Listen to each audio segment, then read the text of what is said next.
Hey guys, it's me Jack here and welcome back to my channel. Today I have a review of the 501st Legion Clone Trooper set, or the 501st Battle Pack. This is set number 75280. It has 285 pieces and retails for $24.99 here in the UK. It comes with 6 awesome minifigures and 2 great builds. So let's get on with the review. So kicking this review off with the figures, the first one we've got is the standard B1 Battle Droid. You get 2 of them in this set and they're just the normal LEGO ones really. They're unchanged and they have been for years. And LEGO don't really need to do anything more to these figures. In my opinion, they've got them pretty much as they need them. They're fine.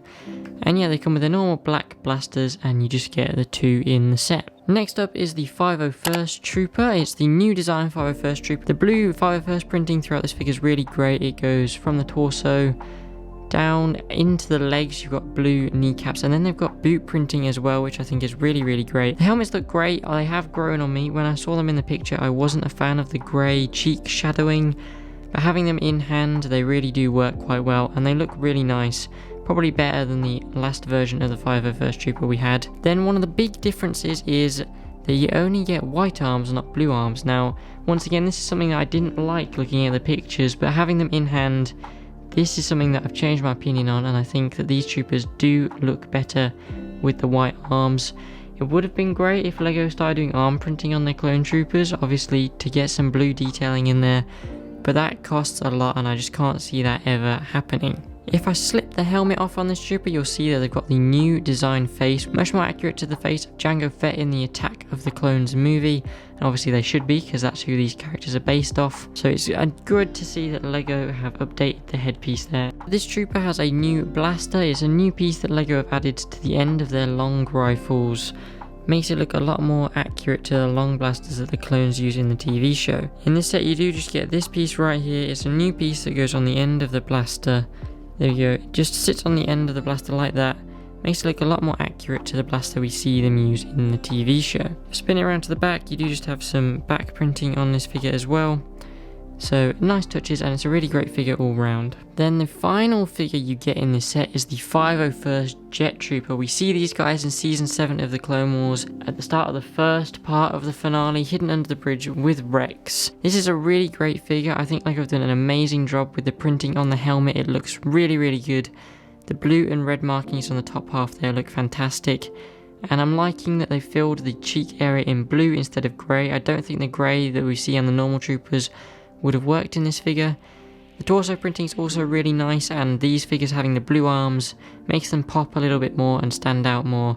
So I really like that touch. And then you've got the same legs and boot printing as well. Under the helmet, once again, you do just have the new Jango Fett face, which is a great touch. And if I spin this figure around to the back, you will see that we've got a blue jetpack, which is a really nice touch as well.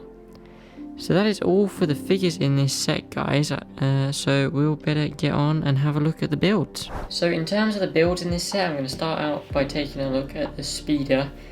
It's a really nice build overall. It's a slightly updated and modernised version of the last Bark speeder that we've got. There's a few extra and new pieces, especially in the front area here.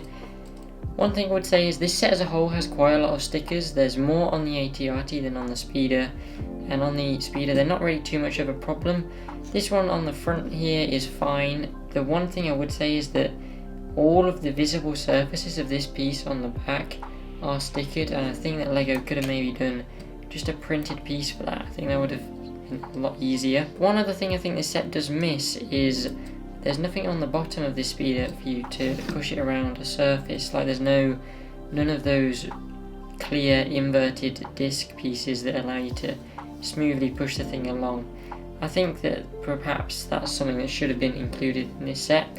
In terms of playability on the speeder, there's not too much. There is the stud launchers at the front, and I think on a set like this it's a situation where they do work. They integrate into the design really nicely and they don't look out of place. Usually I'm not a fan of them, but I think in this situation they work fine. And the other main playability feature with the speeder is obviously you can sit your clone trooper in the driver's seat and have him hold on to the handles we've got going on here. That is it in terms of playability for the speeder really. The rest will be left up to your imagination. But it's a really nice build overall and certainly looks very accurate to a Bark speeder from Star Wars.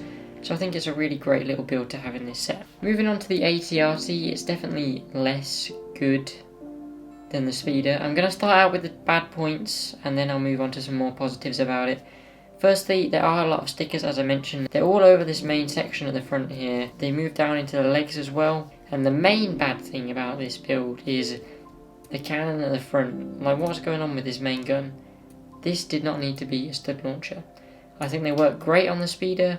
I think on the ATRT it's awful. I think they should just put a normal gun in and have it look the part. In terms of playability on the ATRT, obviously the stud launcher does add to that. It does add an extra playability feature. Other than that, you can sit your clone in the driver's seat, have him hold on to the handlebars, and there's a nice printed piece up in there for the control panel as well. And then the other main playability feature is that the legs are obviously completely posable, so you can set your ATRT in lots of different positions, have it running around and stuff like that. In terms of build, it's a really good build quality. It works really well, fits together very nicely, and is an improvement on the last 501st ATRT we had. But it is just still too big. One improvement in the design they have made is these antennae at the back. They're on much more securely than they were on the old version. They're not going to flick and fall off anymore. Then also around the back of the ATRT you do have two clips. One, you can put a blaster for the clone you have driving this, and in the other one there's just a pair of binoculars. Overall in the design there's some really good detail going on. I like the leg design other than the stickers. The feet look really nice as well. And yeah, it's a decent build. It's just too big and has a stupid gun on the front. Okay guys, that is all for the review of this set. As I say, the speeder is a really awesome build, the ATRT less so, but realistically you're gonna buy this set for the minifigures and specifically the 4 clone troopers. This is the set we've asked for and LEGO have delivered, albeit not in a normal battle pack style, but still I think LEGO knew they could make this a bigger set and charge more money for it, and people were still gonna buy it regardless. And it is something you're going to buy for the minifigures, and as I said, they are awesome. So it's definitely a set worth picking up. Despite maybe the shortcomings of the ATRT, it really doesn't matter with this set. That's going to be all for this video though guys, so thank you very much for watching. If you did enjoy, make sure you drop a like on the video, I really appreciate that.